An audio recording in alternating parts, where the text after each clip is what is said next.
ಓಂ ವಿಶ್ವಸ್ಮೈ ನಮಃ. ನನ್ನ ಪ್ರೀತಿಯ ಬಂಧುಗಳೇ, ನಮ್ಮ ಬದುಕಿನಲ್ಲಿ ಎಷ್ಟು ತರಹದ್ದವ ಅನಿಷ್ಟಗಳು ಅವೆಲ್ಲ ತೊಲಗಬೇಕಾದ್ರೆ ಇವತ್ತಿರೋ ನಕ್ಷತ್ರ ಧನಿಷ್ಠ.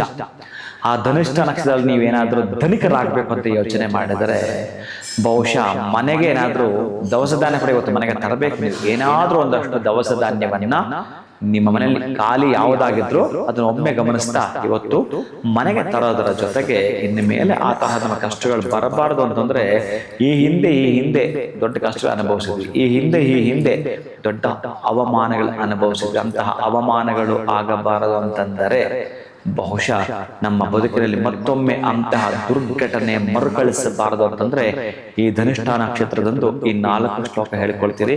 ಆಗುವಂತ ಪರಮಾನಂದವನ್ನ ನೀವೆಲ್ಲ ಮಾಡ್ತೀರಿ. ಇದೀಗ ಸ್ಕ್ರೀನ್ ಮೇಲೆ ಮಂತ್ರ ಬರ್ತಾ ಇರುತ್ತೆ, ನಾನು ಹೇಳ್ತೀನಿ, ನನ್ನ ಜೊತೆಗೆ ನೀವು ಹೇಳ್ತೀರಿ. ಪದೇ 8 ಸಲ ಸಮಯ ಇದೆ. 16 ಮತ್ತು ಸಮಯ ಇದೆ. 54 ಇನ್ನೂ ಸಮಯ ಇದೆ.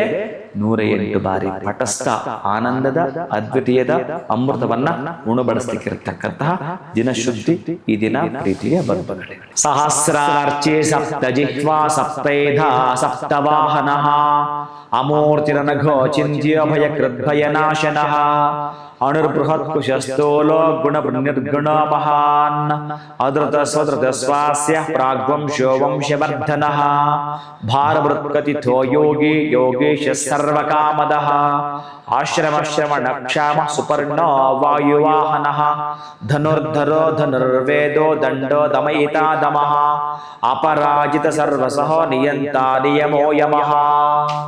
ಈ ಮಂತ್ರ ಹೇಳ್ಕೊಳ್ಳಿ. ಯಮ, ನಿಯಮ, ಪ್ರತ್ಯಾಹಾರ, ಧಾರಣ, ಸಮಾಧಿ ಎಲ್ಲ ಇದಾವಲ್ಲ, ಅದೊಂದು ಅದ್ಭುತ ಲೋಕ. ಯಮ ಅನ್ನೋದ್ರ ಬಗ್ಗೆ ಎಷ್ಟಿದೆ ಮಾತಾಡೋಣ. ಇನ್ನು ನಿಯಮದ ಬಗ್ಗೆ ಮತ್ತಷ್ಟಿದೆ. ಅಂತ ಎಲ್ಲಾದ್ರೂ ಎಡು ಬಿಟ್ಟಿದೀವಾ ನಮ್ಮ ಜೀವನದಲ್ಲಿ ತಿದ್ದುಕೊಳ್ಳಲಿಕ್ಕಿರ್ತಕ್ಕಂತಹ. ನಮಗೆ ಸಣ್ಣ ಏಜಲ್ಲಿ ಪೆನ್ಸಿಲ್ ಇದ್ರೆ ಅದ್ರ ಹಿಂದ್ಗಡೆ ರಬ್ಬರ್ ಇರ್ತಾಯ್ತಲ್ಲ, ಅಂದ್ರೆ ಹಿಂದ್ಗಡೆ ಅದ ತಿದ್ದಲಿಕ್ಕೆ. ಹಾಗೆ ನಾವು ತಪ್ಪು ಮಾಡಿದ್ರೆ ತಿದ್ದಲಿಕ್ಕೆ ನಮ್ಮ ಬದುಕಲ್ಲಿ ಈ ಮಂತ್ರ ನಮಗೆ ಉಪಾಯವಾಗ್ತಕ್ಕಂಥದ್ದು. ಕೋಟಿ ಅಪಾಯಗಳಿಗೆ ಉಪಾಯ ಮಾಡಿಕೊಡ್ತಕ್ಕಂಥ ದಿವ್ಯಾನುಭೂತಿ ನನ್ನ ಪ್ರೀತಿಯ ಶುಭಂ ಭೂಯಾತ್. ಒಳಿತಾಗಲಿ.